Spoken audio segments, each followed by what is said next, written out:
Hello friends, आप देख रहे हैं आपका चैनल शेयर बाजार विद आयुष और बात करेंगे इस वीडियो में टाटा मोटर्स के बारे में। सो फ्रेंड्स, टाटा मोटर्स अगर आज आप देखेंगे तो डेफिनेटली हमको बढ़ता हुआ नज़र आया। मतलब कोई खास बढ़त तो नहीं थी, क्योंकि अगर आप बाजार को इतना बढ़ता हुआ देखते हैं और उसके सामने शेयर अगर इतना सा बढ़े तो कोई खास बढ़त नहीं होती है। बट स्टिल जिस तरीके से गिरावट हमको देखने को मिली है पिछले कुछ दिनों में, टाटा मोटर्स में 8% आपको करेक्ट होता हुआ दिखा है। तो आज काफ़ी दिनों बाद, या फिर कह सकते हैं काफ़ी दिनों बाद नहीं, लेकिन गिरावट के बाद पहली कुछ आपको एक प्लस क्लोजिंग देखने को मिली है। 7-8 रुपये के आसपास स्टॉक बढ़ता हुआ नजर आया। लेकिन नो डाउट दोस्तों, स्टॉक में जिस तरीके का एक डाउन साइड हमको बनता हुआ नजर आया है, जो इसका 52 वीक हाई या फिर ऑल टाइम हाई आप कह सकते हैं 1179 का, वहाँ से दोस्तों स्टॉक करेक्ट होता हुआ आपको 984 पर आपको ट्रेड करता हुआ नजर आता। तो आप समझ सकते हैं कि डेफिनेटली गिरावट काफ़ी अच्छी खासी इसके अंदर बनती हुई नजर आ चुकी है।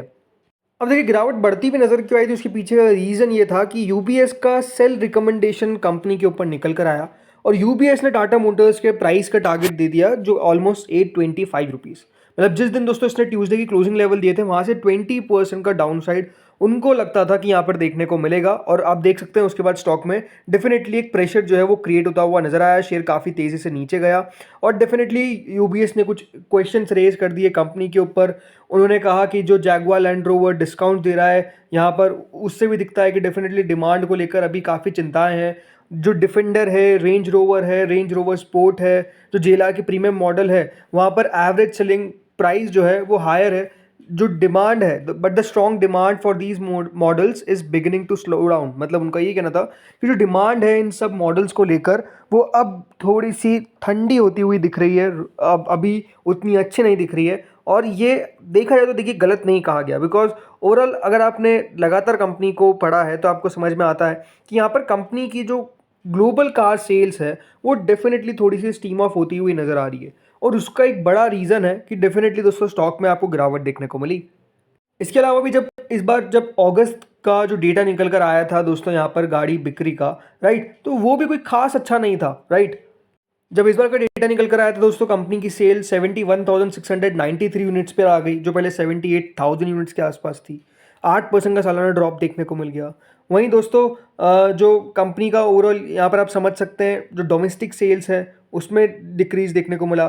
15% कंपनी का कमर्शियल व्हीकल सेगमेंट में आपको गिरावट देखने को मिल गई, राइट। पैसेंजर व्हीकल्स के अंदर ज़रूर एक 14% की ग्रोथ देखने को मिली, बट स्टिल जो नंबर्स थे वो डेफिनेटली थोड़े से अच्छे आते हुए नज़र नहीं आए। और जब वो नंबर्स भी आ गए थे तो ऐसा लग रहा था कि डेफिनेटली उसका इम्पैक्ट देखने को मिलेगा, और इम्पैक्ट आया शेयर में। एक ब्रोकरेज रिपोर्ट के कारण दोस्तों गिरावट जो है वो इतनी तेज़ी से बनती हुई नजर आई। वैसे आपको मैं बता देता हूँ कि यूबीएस के जिन एनालिस्ट ने पहले भी टारगेट दिए हैं, वो कब से कंपनी के ऊपर नेगेटिव टारगेट देते जा रहे थे, बट शेयर लगातार बढ़ता गया और फिर वो भी अपने टारगेट को रेस करते गए, राइट। तो ऐसा नहीं है कि ये जो यूबीएस की रिपोर्ट आई है और जिस एनालिस्ट ने दी है वो लगातार दोस्तों कंपनी के ऊपर नेगेटिव है, बट स्टॉक लगातार चलता गया। बट ज़रूर आप समझ सकते हैं यहाँ पर कि जो इंपॉर्टेंट एस्पेक्ट उस रिपोर्ट में बताया गया, क्या वो सही है क्या वो गलत है, ये हमको ज़्यादा देखिए समझना चाहिए। ठीक है, उनके जो टारगेट्स थे वो अचीव नहीं हो पाए पहले, बट ज़रूरी बात क्या है, करंट सिचुएशन क्या है कंपनी की, वो समझ में आना चाहिए। आज वैसे एक और बड़ी खबर निकल कर आई थी, जिसमें टाटा मोटर्स और टाटा पावर ने दोस्तों यहाँ पर एग्रीमेंट किया है रिन्यूएबल एनर्जी के लिए, और एक एमओयू साइन किया है करीबन 200 फास्ट चार्जिंग स्टेशंस के लिए। नो डाउट इससे कंपनी के कोई फंडामेंटल्स पर इफेक्ट नहीं पड़ने वाला है, टाटा पावर की जरूर पड़ेगा, बट हाँ ये खबर जरूर निकल कर आई थी। लेकिन अब फंडामेंटल्स की बात करते हैं, सबसे इंपॉर्टेंट बात। अगर आप दोस्तों कंपनी के नंबर्स देखेंगे जो लगातार बढ़िया होते गए, अगर आप यहाँ पर कंपनी के नंबर्स को ट्रैक कर रहे हैं फ्रॉम मार्च 2021, उस समय दोस्तों कंपनी की सेल 2,50,000 करोड़ थी, फिर 2,78,000 करोड़ हुई, देन 3,45,000 करोड़ हुई, उसके बाद 2024 में 4,37,000 करोड़ हुई, और अभी दोस्तों कंपनी ने टीटीएम बेसिस पे 4,43,000 करोड़ की सेल्स कर दी है। अब देखिए कंपनी की सेल्स जो लास्ट 5 साल रहे हैं उसमें ऑलमोस्ट कंपनी की सेल 8%, तो लास्ट 3 साल में 21% की ग्रोथ आपको नजर आई है कंपनी की सेल्स के अंदर। तो आप समझ सकते हैं दोस्तों यहाँ पर कि कंपनी की सेल्स में किस तरीके का शानदार आपको प्रदर्शन देखने को मिला। साथ ही में प्रॉफिटेबिलिटी की बात करते हैं। जो कंपनी का मुनाफा है दोस्तों, जो करीबन मार्च 2021 के अंदर अगर मैं देखा जाए तो प्रॉफिट तो था ही नहीं, 13,000 करोड़ के आसपास का कंपनी का घाटा था, देन 11,000 करोड़ का घाटा हुआ।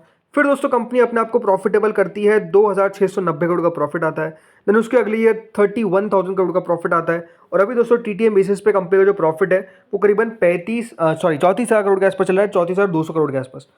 इसलिए जो कंपनी की लास्ट 5 साल की प्रॉफिट ग्रोथ है वो 93% की है, तो 3 साल की जो प्रॉफिट ग्रोथ है वो 128% की है। इस तरीके से दोस्तों आपको कंपनी के नंबर्स दिखते हैं। इसलिए लास्ट 5 साल में 50% का CAGR दोस्तों स्टॉक ने यहाँ पर दिखाया है, तो पिछले 1 साल में 58% बढ़ा है।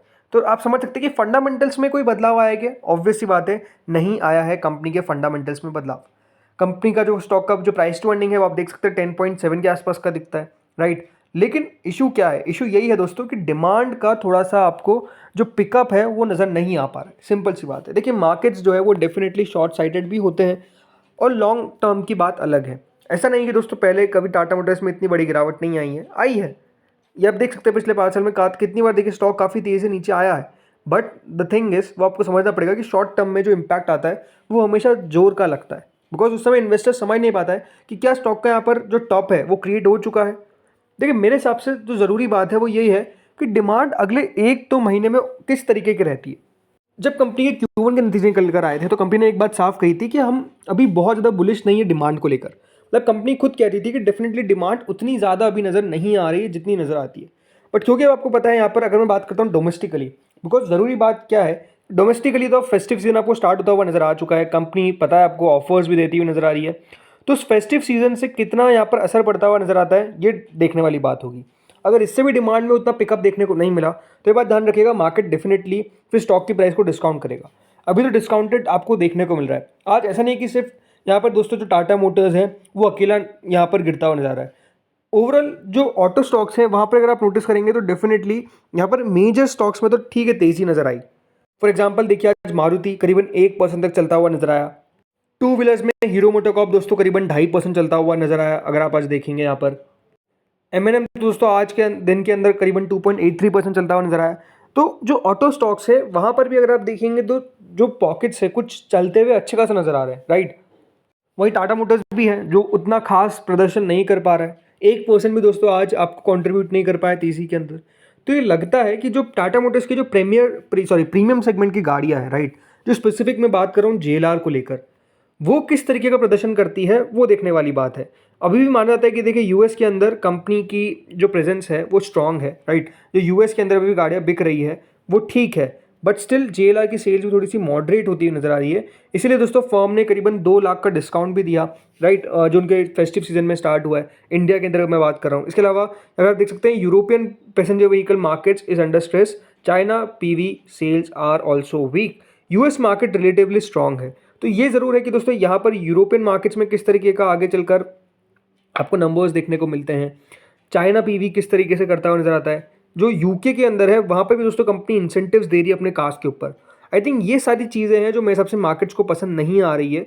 और यही है कि देखिए अगर आने वाले क्वार्टर्स के अंदर या फिर आने वाले 1-2 महीने में जब कंपनी अपने हर महीने आंकड़े देती है तब किस तरीके के आंकड़े आते हैं उसके ऊपर दोस्तों मार्केट्स का रिएक्शन देखने को मिलेगा। क्या अभी वीक रहेगा स्टॉक? मेरे हिसाब से दोस्तों थोड़ा सा वीक देखने को मिलेगा शेयर के अंदर हाल फिलहाल के अंदर। अगर आज का लो देखा जाए क्या है, आज का लो था दोस्तों करीबन 958 रुपीज़ के आसपास का, 950 रुपये का याद रखिएगा यहाँ पर सपोर्ट है। अगर इसको ब्रीच कर देता है शेयर तो डेफिनेटली 900 रुपये की रेंज भी देखने को मिल सकती है। क्या फ्रेश खरीदारी करनी चाहिए? तो देखिए उसके लिए आपको अपने फाइनेंशियल एडवाइजर से कंसल्ट करना पड़ेगा। बट मेरे हिसाब से स्टॉक 1000 का लेवल इसने क्योंकि ब्रीच कर दिया है तो इसलिए स्टॉक का जो अभी मोमेंटम है वो डेफिनेटली थोड़ा सा नेगेटिव साइड है, यानी गिरावट की साइड है। तो फ्रेंड्स इस वीडियो में इतना ही था। बाकी आप लोग बताइए आपको क्या लगता है, क्या टाटा मोटर्स यहाँ से तेज़ी दिखा सकता है या फिर यहाँ से और गिरावट आती हुई नजर आएगी? एज अ डिस्क्लेमर मेरे पास खुद के पास टाटा मोटर्स का स्टॉक है, ये आपको मैं बता देता हूँ। Thank you friends for watching this video.